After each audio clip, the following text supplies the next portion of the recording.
Welcome to Gardening Through Art. I'm Elise of Joyful Plant.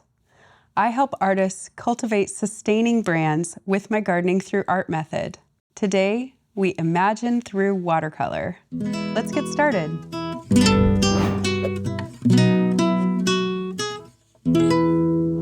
Preparing a space, we gather our materials: a palette of pigments, watercolor paper, a brush, a cup of paint water, and paper towel. A color wheel is a priceless tool that can be made by any artist. It also helps us understand our own nature. As a tool, the color wheel helps us identify which colors we see in nature, how to render them by mixing pigments, and the ways in which various palette combinations affect our very own psychology. One way to create a basic color wheel is to set up a watercolor station: a pencil, palette of pigments, watercolor paper, brush, clean water in a paint jar, and a paper towel. We will draw a circle and divide it for 12 distinct colors. By tracing a round object or using a compass, draw a circle and bisect it.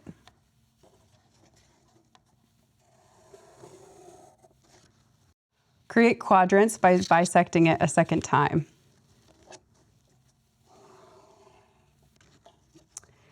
Each quadrant can be divided into 3 equal parts by drawing 2 hatch marks evenly around the perimeter.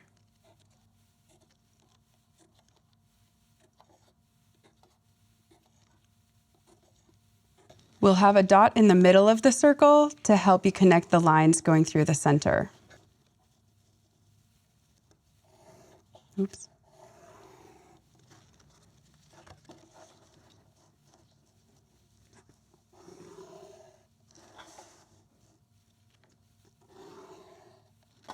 Your color wheel will look a lot like a clock. At the top, label Y for yellow.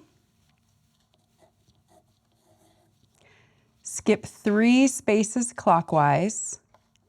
The 4th has R for red. Skip 3 spaces, and then B for blue. Wet the palette with water.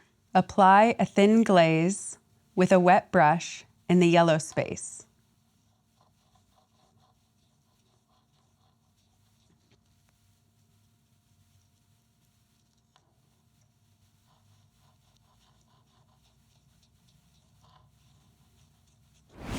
We apply the perimeter to the yellow section. Gently brush the pigment into the center, leaving a gradient from lighter to darker. Rinse the brush and apply a water glaze to the red section, then add that pigment.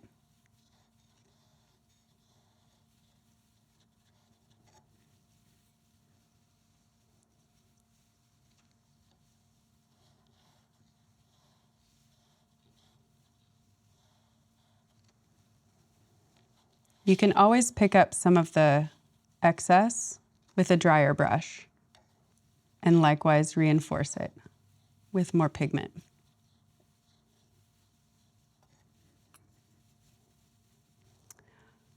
Rinse the brush and apply glaze to the blue section.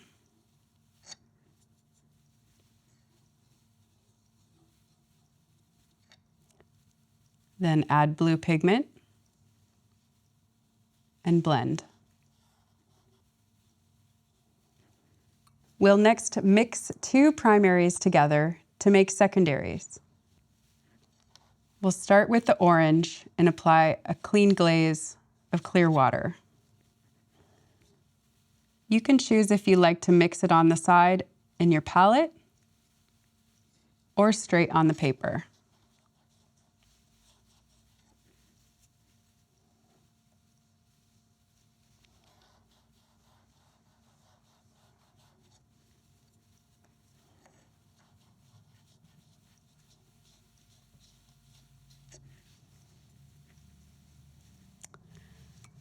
We use yellow first because it tends to be less staining.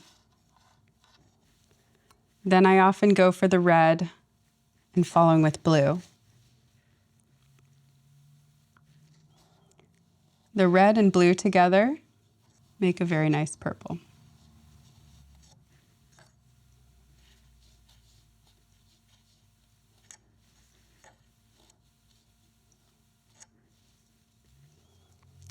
And then this blue and green, blue and yellow, make a nice green.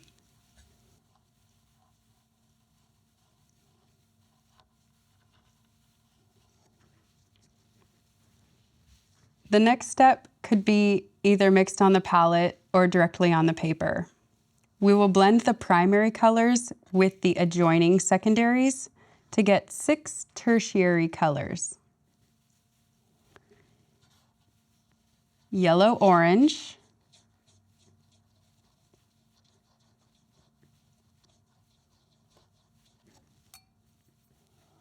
red-orange,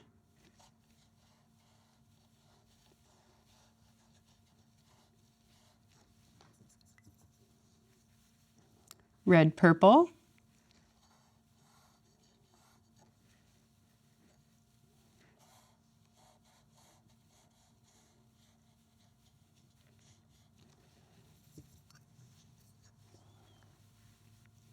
kind of like a violet, or blue-purple, just more like indigo.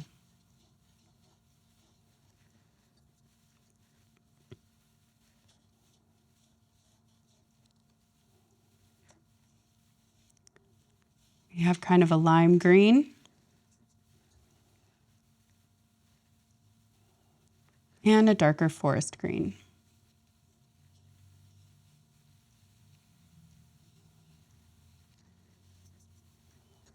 As you can see, there are infinite combinations. And feel free to reinforce the pigments if you would like them to blend in a different way.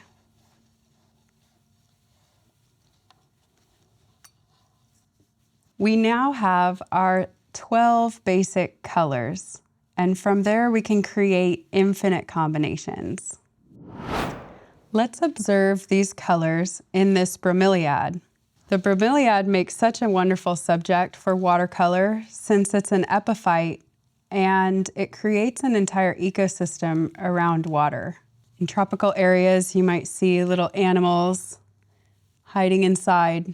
Since it barely makes any roots, it collects quite a bit of its water. It has a bit of a reservoir in the center. It's an excellent subject for considering flow and imagination. We observe the subject and create a sketch with light pencil strokes.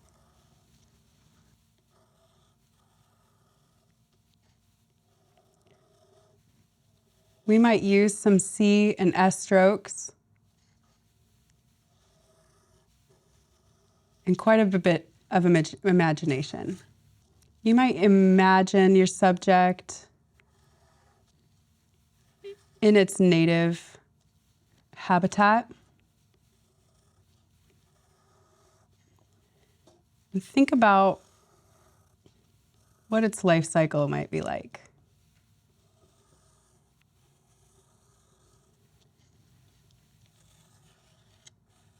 At this point, it's less important that it's exact as that you're enjoying the process.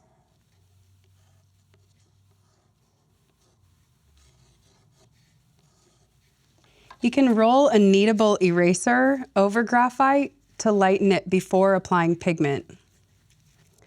You may choose to use watercolor pencil to achieve depth, or just layers of watercolor.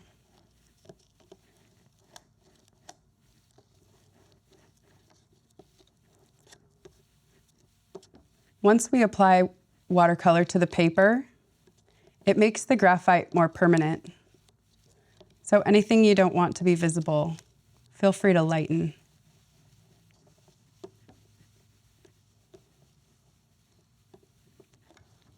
Observe the color wheel. Notice the yellows and glaze that area.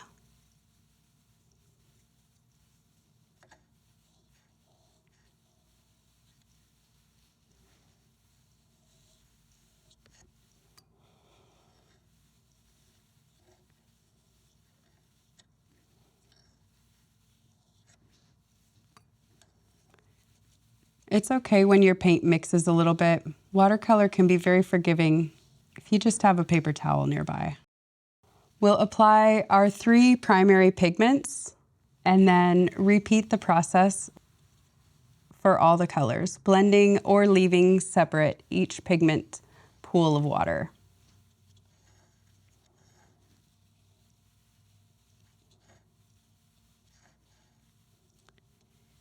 You may choose primary colors that are more warm or more cool, or you might decide to blend them.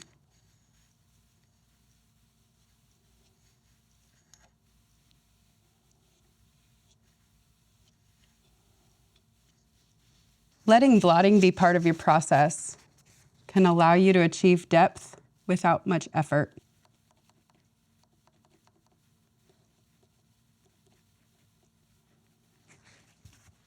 Blues then follow. The process repeats with glazing, blending, and scrubbing. Artist grade paints are made with items that are often found in nature that are not suitable for children or pets. So please keep your watercolors safe.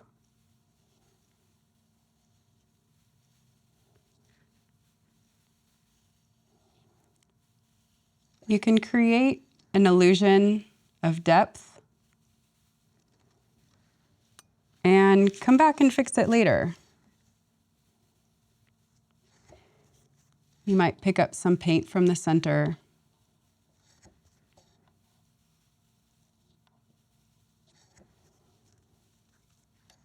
If you determine where the light is coming from, it makes it easier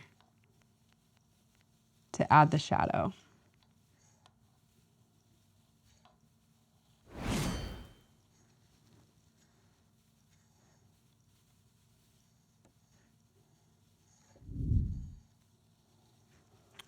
When you're playing with primary colors, feel free to imagine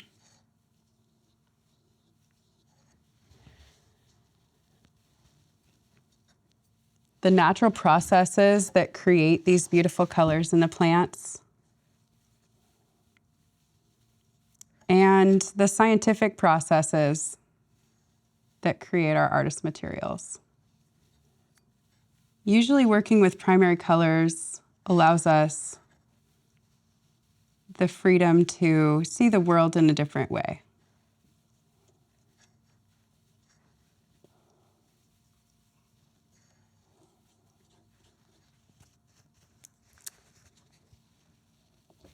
And we can always pick up paint and use a second session once it's dry to come back and add detail.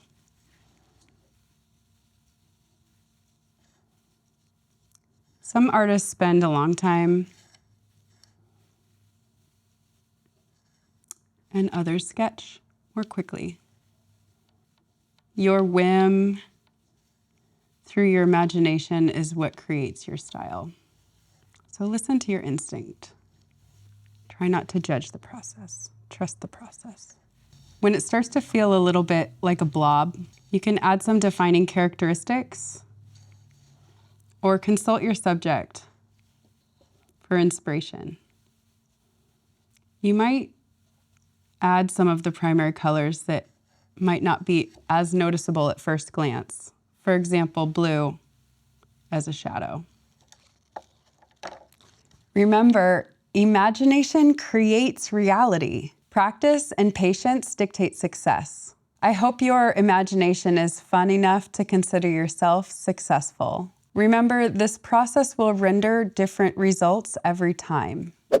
Any professional artist commits dedication to unquantifiable, passionate practice of their craft. Imagination is what creates life. Adaptability in the flow inspired by nature is success. Watercolor is one fun way to practice rendering the colors all around us and harness our sovereignty with colors through positive psychology. Imagine through watercolor is a practice that invites you into nature at any time to imagine what nature has to communicate, which allows humans to grow infinitely in our own wisdom. Thank you for watching another episode of Gardening Through Art. Let's get wildly prolific.